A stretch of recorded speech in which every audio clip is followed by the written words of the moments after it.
Halo, balik lagi. Kali ini kita akan membahas tentang VLAN, yaitu layer 2 virtualisasi. Let's start. VLAN adalah satu konsep teknologi yang memberikan fungsi sebuah physical switch menjadi beberapa virtual switch. Jadi, sales punya switch-nya sendiri dan finance punya switch-nya sendiri. Inilah konsep VLAN.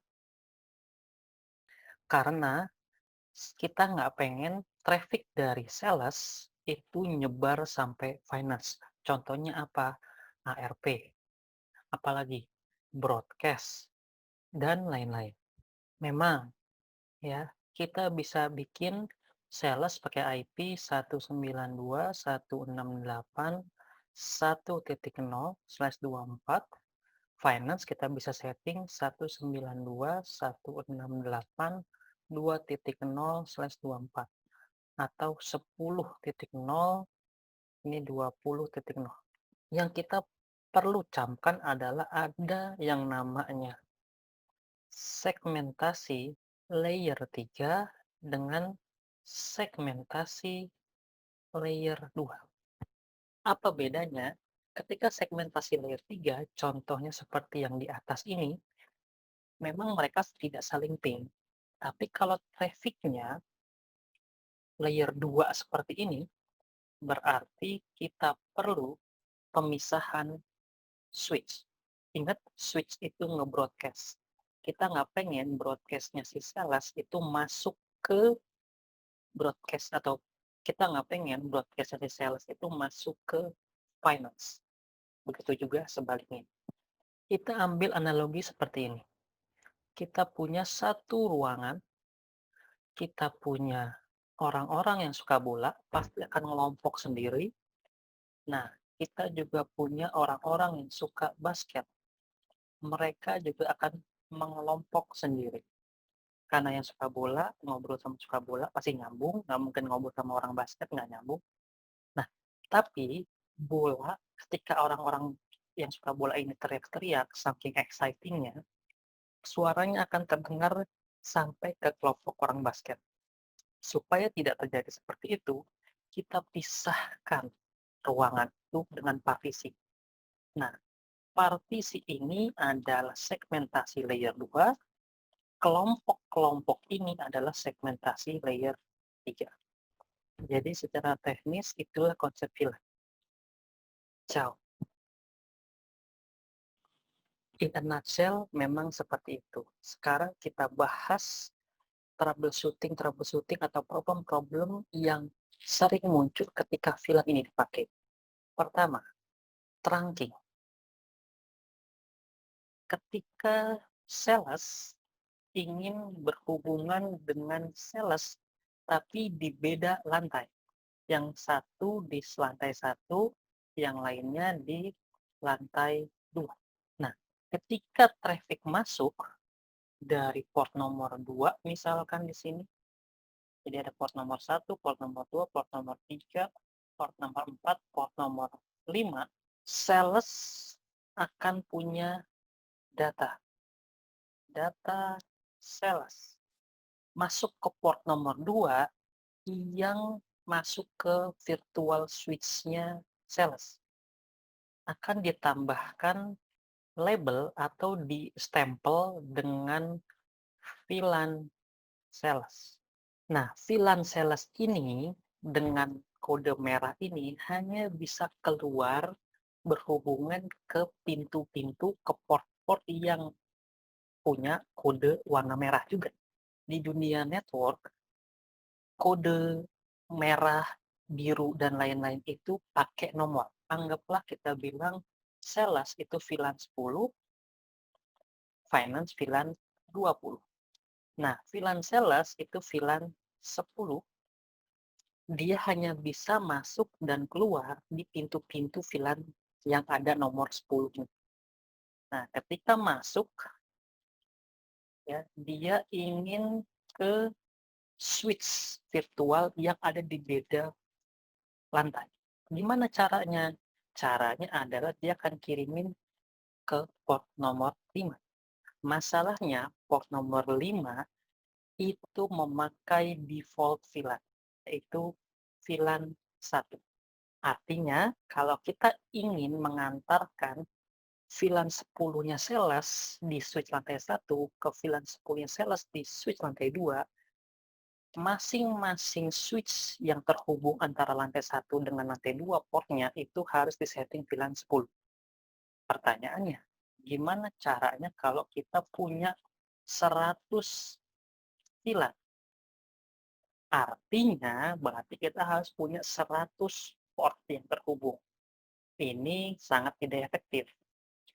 Oleh sebab itu, kita punya yang namanya terang alias 8021 key, yaitu satu protokol, satu teknologi yang memungkinkan satu link atau satu port bisa mengantarkan semua VLAN. Oke, pernah terfikir nggak gimana caranya kita punya switch entah itu TP-Link, D-Link, connect ke Cisco, ke Huawei, dan lain-lain tanpa perlu kita setting. Even though itu switch yang unmanaged alias ya cuman switch yang 8 port, tinggal beli, colok ke power, colok ke PC, jalan. Nggak perlu kita setting. Kok bisa sih? Nah, mereka sepakat dalam satu hal, yaitu mereka pakai VLAN 1. VLAN 1 ini adalah default VLAN yang semua vendor menganggapnya ini untagged VLAN. Kalau Cisco nyebutnya native VLAN. Jadi ketika PC masuk ke portnya di Cisco, dia punya data terus distempel dengan VLAN 1 ketika mau masuk. Tadinya cuma data tok dari PC. Nah, ketika masuk ke port nomor 1, Cisco akan nempelin VLAN 1. Semua sepakat, mau Cisco, mau yang lain, pakai VLAN 1. Secara default ya. Nah, ketika dia mau mengirimkan ke switch berbeda merek ataupun yang sama mereknya, VLAN 1 ini akan di-remove. Akhirnya apa? Hanya data tok yang keluar dan diterima oleh switch lain. Makanya PC-PC bisa saling terhubung karena pakai VLAN 1. Nah, sekarang kita punya kasus. Kalau saya punya switch lantai 3, switch lantai 4, switch lantai 5. Ketika kita menambahkan switch, berarti kita harus setting VLAN finance, VLAN sales di switch lantai 3. Ada switch lantai 4, kita pasang lagi satu switch di sana, kita setting lagi switch finance, switch sales. Kita pasang switch di lantai 5, kita pasang lagi switch buat sales, switch buat finance. Pertanyaannya, kalau kita punya 100 VLAN dan punya beberapa gedung dan juga punya beberapa lantai, berapa kali kita harus setting? That's why kita perlu VTP, VLAN Trunking Protocol, yaitu suatu protokol supaya kita hanya setting informasi tentang VLAN itu di satu switch aja sebagai server. Nanti switch yang lain akan bertindak menjadi klien dan menerima informasi VLAN dari switch server tersebut. Itu konsep VTP. Contohnya seperti ini. Anggaplah switch lantai 1 itu adalah VTP server.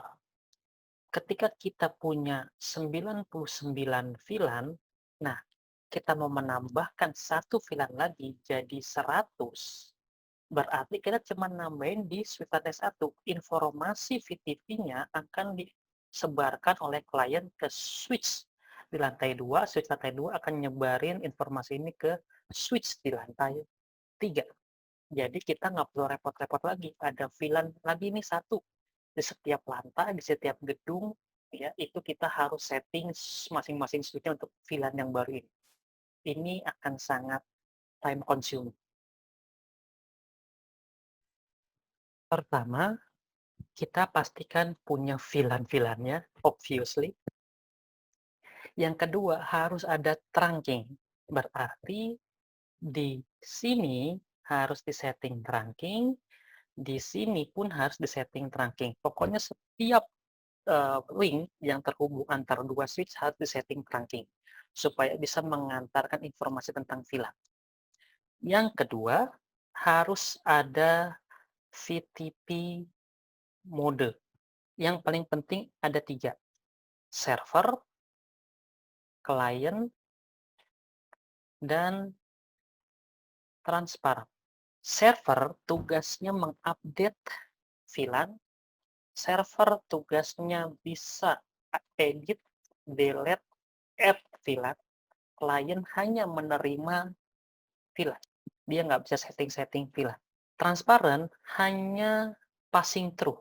Jadi kalau VTP servernya di switch lantai 1, switch lantai 3-nya adalah klien, sedangkan switch lantai 2 adalah transparan, berarti switch lantai 2 itu bisa pakai VLAN skema sendiri tanpa perlu mengganggu switch lantai 3 dan switch lantai 1.